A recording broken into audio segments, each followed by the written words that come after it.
Hey guys, so tonight we felt like having some New York steaks, so that's what we're having. Look at these beautiful steaks right here.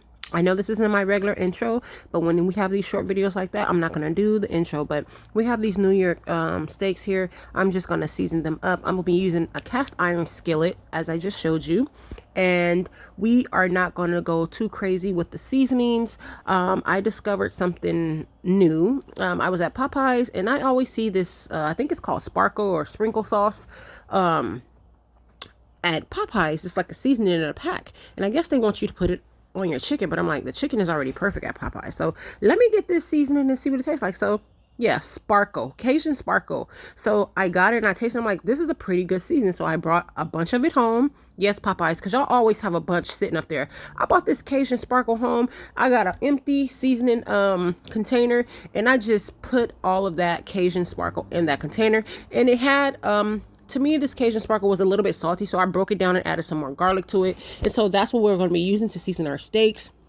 We're going to be using this Cajun sparkle mixed with a lot of garlic and all my other seasonings that I typically use, whether it's onion powder. I already mentioned the garlic, Cajun seasoning, accent, and sugar. Yes, I put sugar on my steak.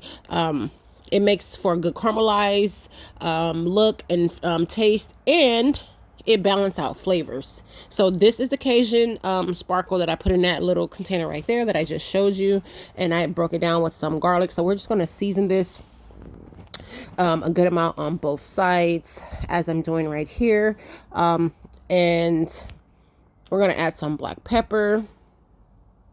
We're going to add some Cajun seasoning, accent, sugar, and I went back and added some salt. Now, I went back and added salt. I know I told you that Cajun sparkle stuff was a little bit salty. Well, because I broke it down and added some garlic to it, it kind of evened it out. So I had to go back and add just a little bit of salt. You won't see me doing it on here, but I definitely went back and I did it. So we're going to put some butter in our cast iron skillet. It's nice and hot.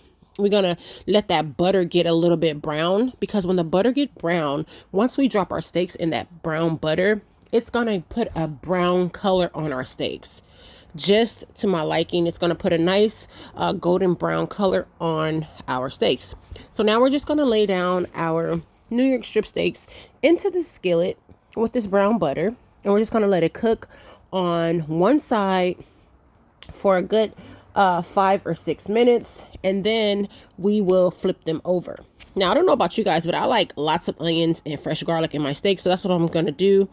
I'm just going to flip these over. You see that pretty color? That is from the butter being brown. And so I just shift the butter around a little bit in the skillet, just so it can kind of get even. And then from here, I didn't have a jalapeno. Typically, I would have put fresh jalapenos, onions, and garlic in here. So I didn't have the fresh jalapenos, so I just put the fresh onions in there, and I realized I did not have any fresh garlic, so we used some garlic paste. I didn't show it on here, but I squeezed a little bit of garlic paste in that butter, so that'll make up for the fresh garlic, because I used garlic paste. But I also, I also put garlic powder on there as well. I put the onions in there, you guys, and this is how it turned out. These steaks are done. They're to our liking. They're not overcooked. They're not undercooked. They're just perfect. And we paired this with some baked potatoes, and it was super good. Oh yeah, we had a salad too. Bon appetit.